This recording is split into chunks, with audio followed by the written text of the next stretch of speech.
السلام عليكم ورحمة الله وبركاته.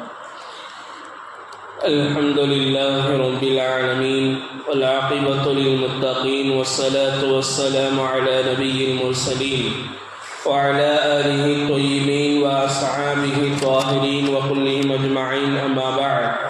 أعوذ بالله من الشيطان الرجيم. بسم الله الرحمن الرحيم. وقال الله عز وجل: قال فبعزتك لا أغوينهم أجمعون إلا عبادك منهم المخلصين. صدق الله مولانا العظيم.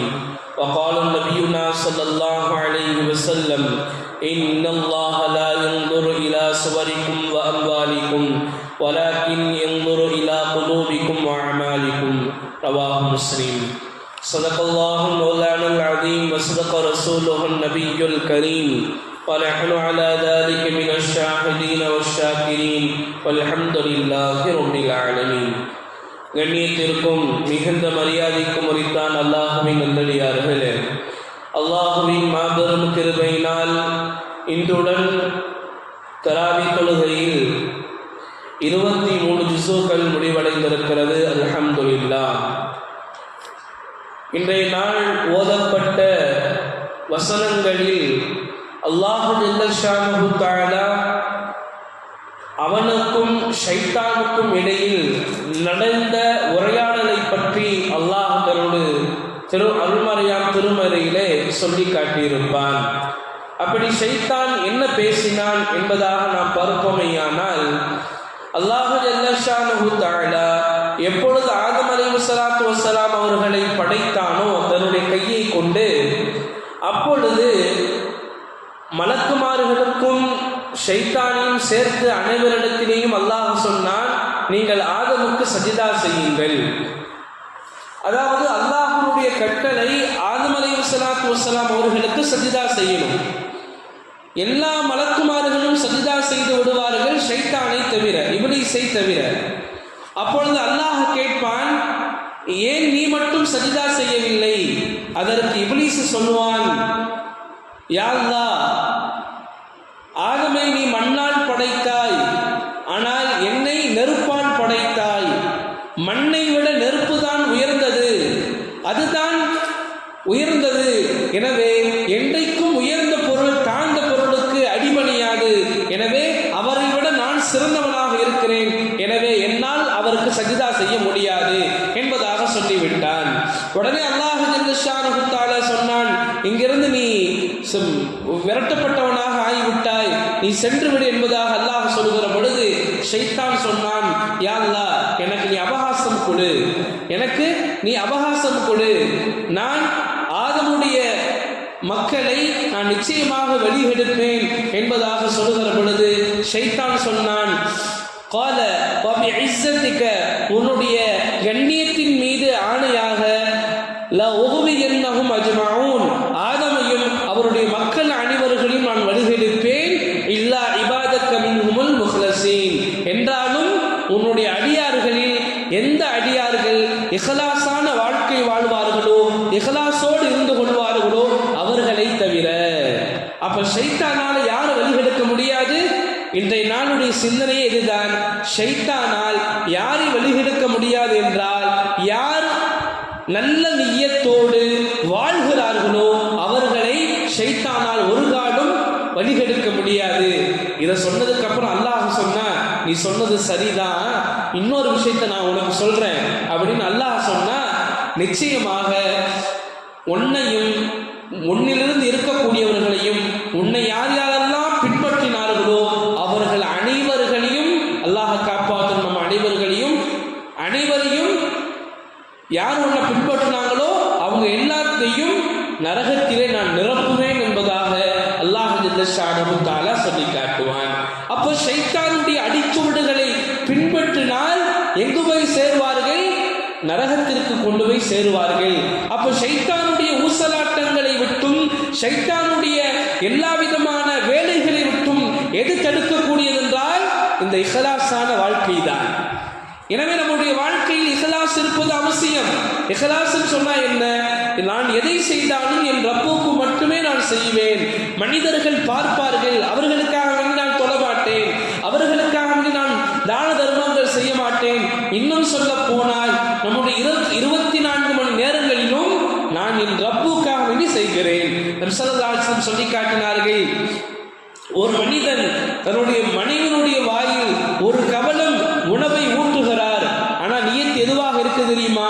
இதை நான் அல்லாஹ்வுக்காண்டி செய்கிறேன், நான் என் ரப்புக்காக வேண்டி செய்கிறேன். நபி ஸல்லல்லாஹு அலைஹி வஸல்லம் சொன்னாங்க, உன் மனைவி தான், உன் உணவு தான், நீ ஓட்டுறதுக்கும் உனக்கு நன்மை இருக்குதுன்னு சொன்னாங்க. இந்த நன்மை எங்கிருந்து வருது? இது இஹ்லாஸ்ல இருந்து வருது. நபி ஸல்லல்லாஹு அலைஹி வஸல்லம் சொன்னார்கள், இன்னல்லாஹ லா யன்துரு இலா சுவரிக்கும் வ அம்வாலிக்கும், நிச்சயமாக அல்லாஹ் ஜல்ல ஷானஹு தஆலா உங்களுடைய உருவங்களையோ உங்களிடத்தில் இருக்கக்கூடிய பொருட்களையோ அல்லாஹ் பார்ப்பதில்லை, அழகை அல்லாஹ் பார்ப்பதில்லை. உங்களிடத்தில் இருக்கக்கூடிய காசுகளை, பணங்களை, வீடுகளை, வாசல்களை, செல்வாக்குகளை, சொல்வாக்குகளை எதையும் அல்லாஹ் பார்ப்பதில்லை. வலாக்கின் யன்துரு இலா குலூபிக்கும் வ அமாலிக்கும், என்றாலும் அல்லாஹ் பார்ப்பதெல்லாம் உங்களுடைய உள்ளம், அது யாருக்காக வேண்டி செய்கிறது அதைத்தான் அல்லாஹ் பார்க்கிறான். உங்களுடைய அமல்கள், நீங்கள் யாருக்காக வேண்டி செய்கிறீர்கள் அதைத்தான் அல்லாஹ் பார்க்கிறான். அதாவது செயல்களுடைய இருவேறு கோணங்கள் என்ன தெரியுமா? செயல்களுடைய இருவேறு கோணங்கள், ஒன்று உள்ளம், இன்னொன்று அமல். அமல் செய்வோம், ஆனா யாருக்கும் தெரியாது அவருடைய உள்ளத்தில் என்ன நினைச்சிருக்கிறாங்க, அல்லாஹ்க்கு மட்டும் தான் தெரியும். அதனாலதான் நபி ஸல்லல்லாஹு அலைஹி வஸல்லம் சொன்னாங்க, அல்லாஹ் பார்ப்பதெல்லாம் உன்னுடைய உள்ளம், இது என் ரப்புக்கு, இது என்ன படைச்சவனுக்கு, அவனுக்காண்டி தான் நான் செலவு செய்கிறேன், அவனுக்காண்டி தான் நான் தொழுகிறேன், அவனுக்காண்டி தான் நான் நோன்பு வைக்கிறேன், இதையெல்லாம் உள்ளம் சொல்லும். அதே மாதிரி செயல் இருக்கிறதே, உள்ளத்தினுடைய பிரதிபலிப்பு தான் செயல். செயல் என்ன செய்யும்? இது நான் செய்கிற என் ரப்புக்காக வேண்டிதான். அதனால தான் நபி ஸல்லல்லாஹு அலைஹி வஸல்லம் சொன்னார்கள், வலாக்கின் யன்துரு இலா குலூபிக்கும் வ அமாலிக்கும், என்றாலும் அல்லாஹ் ஜல்ல ஷானஹு தஆலா பார்ப்பதெல்லாம் உங்களுடைய உள்ளங்களையும் உங்களுடைய அமல்களையும். இந்த ரெண்டுமே இஹ்லாஸாக இருக்கணும். இந்த ரெண்டுமே இஹ்லாஸா இருந்துச்சு சொன்னா, மன தூய்மையாக இருந்துச்சு சொன்னா அல்லாஹ்வுக்கு அதுதான் பிடிக்கும். அல்லாஹ்வுக்கு பிடிச்ச, அதாவது நீ மனிதன் எதை நினைக்கிறான், சாப்பாட்டுல பியூரை பார்க்கிறான். சாப்பாட்டுல பியூர், கல்லு கடந்தா கோவம் வருது, உப்பு நிறைய போயிட்டா கோவம் வருது, உப்பு கம்மியா போயிட்டா கோவம் வருது, உரப்பு அதிகமா போயிட்டா கோவம் வருது, உரப்பு கம்மியா போயிட்டா கோவம் வருது. அதாவது பெர்ஃபெக்ட்டை பார்க்கிறான் மனிதன். இன்னைக்கெல்லாம் பெர்ஃபெக்ட்டை பார்க்கிறோம். மனிதனாக படைக்கப்பட்ட மனிதனே பெர்ஃபெக்ட்டை பார்க்கும் பொழுது, கரெக்டாக இருக்கணும் பார்க்கும் பொழுது, படச்சிறப்பு பார்க்க மாட்டானா? ஓ அமல்ல, உன்னுடைய வாழ்க்கையில், உன்னுடைய செலவில், எல்லாத்துலேயும் அல்லாஹ் எதை பார்க்குறான்? நீ எனக்காண்டி என்ன செஞ்ச? அல்லாஹ்வுக்கு பிடிச்சதே அவனுக்காண்டி செய்கிறது தான். அதனால தான் ஷைத்தான் கூட சொன்னான். ஷைத்தான் எந்த அளவுக்கு இஹ்லாஸ் ஆனவர்களை தெரிந்து வைத்திருக்கிறான் பாருங்கள். என்ன சொன்னா? உன்னுடைய எல்லா மனிதர்களையும் வழிகெடுப்பேன், யாரை தவிர யார் உனக்காக வேண்டி வாழ்கிறார்களோ அவர்கள் என்னால் வழிகெடுக்க முடியாது. சொன்னது யார் தெரியுமா? வழிகெடுக்கக்கூடிய ஷைத்தான். ஷைத்தான் எங்கெங்கெல்லாம் ஊடுருவான் தெரியுமா? ஸல்லல்லாஹு அலைஹி வஸல்லம் அவர்கள் சொல்லி காட்டினார்கள், ஷைத்தான் இருக்கிறானே, இன்ன ஷைத்தான எஜ்ரி மினல் இன்சான், ஷைத்தான் இருக்கிறானே மனிதனுடைய இரத்தத்தோடு கலந்து ஓடிக்கொண்டே இருக்கிறான். மஜ்ரத்தம், எதிலே? இரத்தத்திலே. எனவே நம்முடைய ஒவ்வொரு இரத்த துளியிலையும் ஷைத்தான் ஊடுருவிக் கொண்டே இருக்கிறான். அதனால்தான் உள்ளத்தில் ஊசலாட்டங்கள் எதனால் ஏற்படுகிறது? ஷைத்தான் ஓடுவதனால் தான் உள்ளங்களில் ஊசலாட்டங்கள் ஏற்படுகிறது. நபி ஸல்லல்லாஹு அலைஹி வஸல்லம் அவர்கள் தன்னுடைய மனைவிடத்துல பேசிக்கிட்டு இருக்கிறாங்க, மனைவி உள்ள இருக்கிறாங்க, நபி வெளியே நிற்கிறாங்க. இதை பார்த்து கொண்டு போன ஒரு சஹாபி போறாங்க. பார்த்துட்டு போனாங்க, நபி ஸல்லல்லாஹு அலைஹி வஸல்லம் கூப்பிட்டாங்க. அந்த சஹாபியை கூப்பிட்டு சொன்னாங்க, நீங்க பார்த்துட்டு போறீங்களே, நான் ஒரு பெண்ணிடத்துல பேசியிருக்கேனே, அது வேறு யாரும் கிடையாது, என்னுடைய மனைவி தான். என்னுடைய மனைவிட்ட தான் நான் பேசிக்கிட்டு இருக்கேன். உடனே அவர் சொன்னார், சுபஹானல்லாஹ் யா ரசூலல்லாஹ், உங்களை நாங்கள் தவறாக நினைப்போமா? உங்களை நான் எந்த தரஜால வச்சிருக்கிறோம், உங்களை போய் நான் தவறாக நினைப்பேனா? நபி சொன்னாங்க, அப்படி அல்ல தோழரே, ஷைத்தான் ஒருவன் இருக்கிறான், அவன் ஒவ்வொரு மனிதனுடைய இரத்தத்திலையும் ஓடிக்கொண்டு இருக்கிறான். அவன் என்ன செய்வான்? தவறான எண்ணங்களை வர வைப்பான். இப்போ நபி வேறு யார்கிட்ட பேசுகிறாங்களோ, வேறு பெண்ணிட்ட பேசுகிறாங்களோ என்கின்ற தவறான சிந்தனையை ஷைத்தான் வர வைப்பான். எனவே ஷைத்தான் தவறான சிந்தனை வரக்கூடாது என்பதற்காக வேண்டித்தான் நான் நடந்த நிகழ்வை உங்களுக்கு நான் தெளிவுபடுத்துகிறேன் நபி ஸல்லல்லாஹு அலைஹி வஸல்லம் அவர்கள் சொல்லி காட்டினார்கள். எனவே இஹ்லாஸான வாழ்க்கை அல்லாஹ்வுக்கு பிடிக்கும்.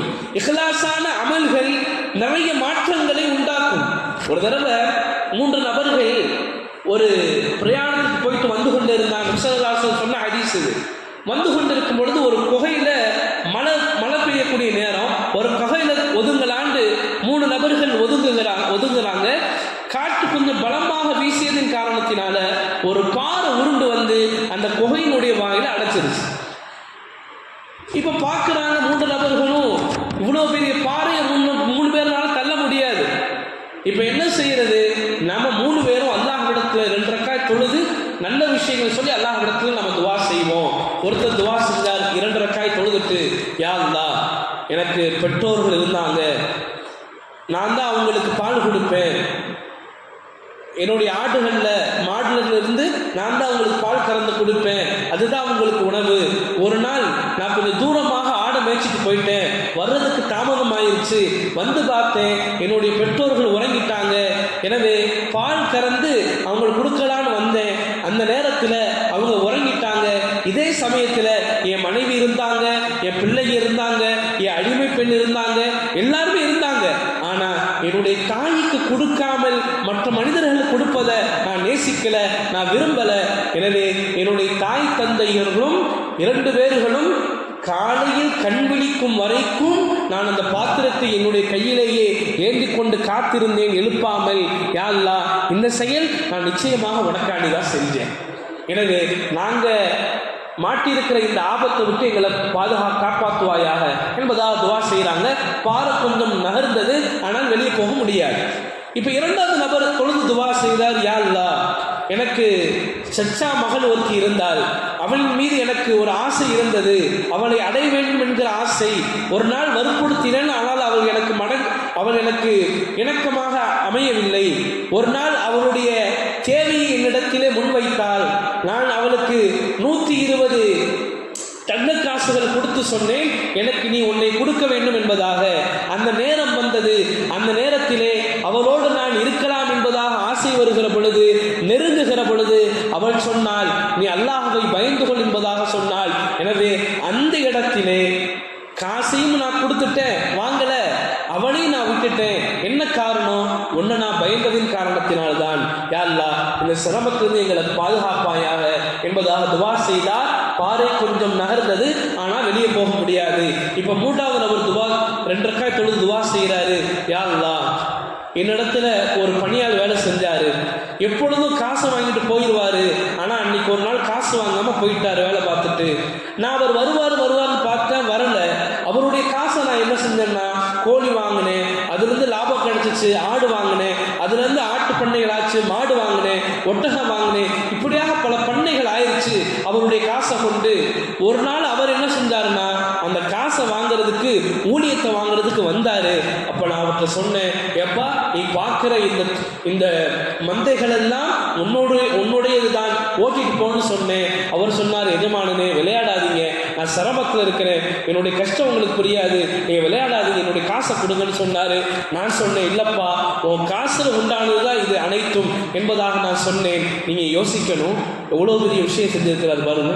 இந்த 3 நபர்களும் சாதாரண விஷயங்கள் அல்ல. இந்த விஷயம் அல்லாஹ்வுக்கு பிடிச்சிருச்சு.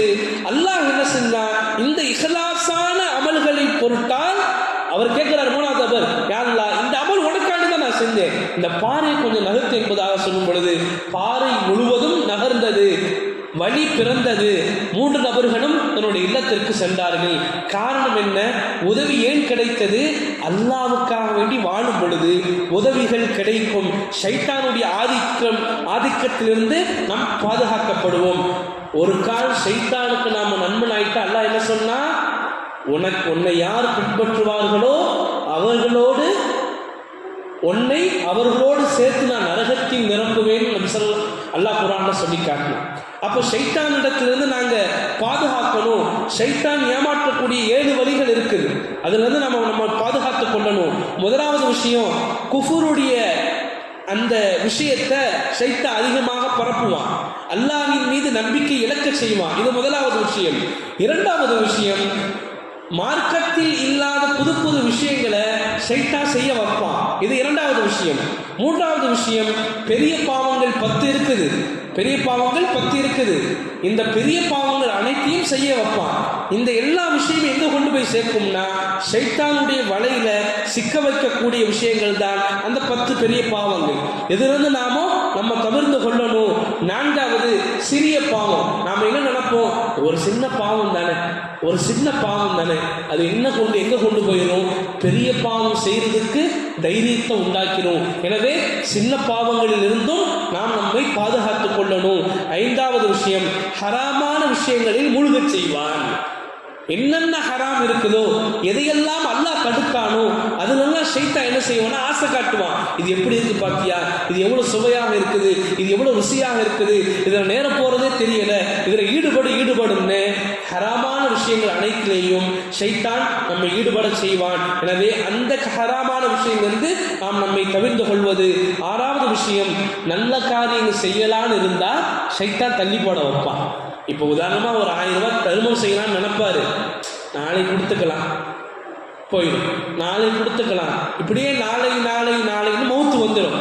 அதுக்கடுத்து நாளையை பார்க்க முடியாது. ஷைத்தான் என்ன செய்வான், நாளைக்கு தொழுதுக்கலாம், நாளைக்கு தாடி வச்சுக்கலாம், நாளைக்கு பண்ணிக்கலாம்ப்பா, நன்மை இல்லை, அது அப்புறம் பார்த்துக்கலாம். அப்படியே என்ன செய்வான்னா, ஷைத்தான் நம்மளை அப்படியே கொடுத்து கடைசி வரைக்கும் கொண்டு போயிடுவான். எனவே நன்மையான காரியங்கள் செய்யணும்னு தோணுச்சுன்னா உடனே செஞ்சிடணும். தர்மமா உடனே செஞ்சிடணும், தொழுகையா உடனே செஞ்சிடணும்.